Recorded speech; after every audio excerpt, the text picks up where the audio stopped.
Oui, moi je m'appelle Dominique Kuitsouk, je suis coordonnateur régional des programmes de gestion des risques de catastrophes et d'adaptation au changement climatique à la communauté économique des États de l'Afrique centrale dont le siège est à Libreville.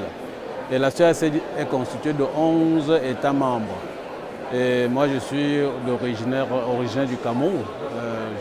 Le Cameroun c'est mon pays, mais je travaille pour les 11 États au sein du secrétariat général de la CEAC.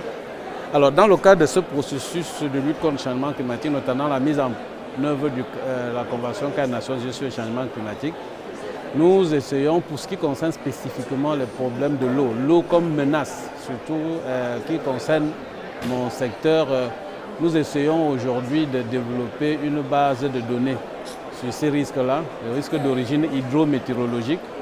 Et compte tenu de la nature de notre institution, qui est une institution intergouvernementale, surtout les risques transfrontaliers, cette base de données qui va nous permettre en même temps de faire une véritable évaluation des vulnérabilités pour aboutir à une analyse des risques et avoir, n'est-ce pas, en main, pour ce qui concerne les risques transfrontaliers liés à l'eau, n'est-ce pas, une véritable cartographie des risques majeurs transfrontaliers qui pourraient interpeller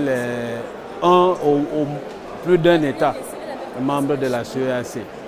Et ce projet doit commencer à être mis en œuvre si les partenaires nous soutiennent, la CEAC continue à soutenir la CEAC d'ici 2018.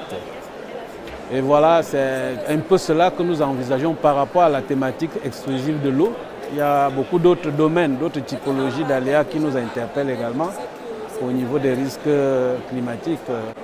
Cette étude sur les vulnérabilités et l'analyse des risques va nous permettre de pouvoir développer un projet pilote, surtout pour ce qui concerne un plan de réponse aux éventuelles manifestations de cet aléa hydrique, n'est-ce pas, dans une zone transfrontalière, pour voir comment les États peuvent répondre. Ça servirait également d'outil, n'est-ce pas, d'aide à la décision aux politiques de la sous-région pour savoir comment ils peuvent prendre les dispositions pour éviter que ça arrive.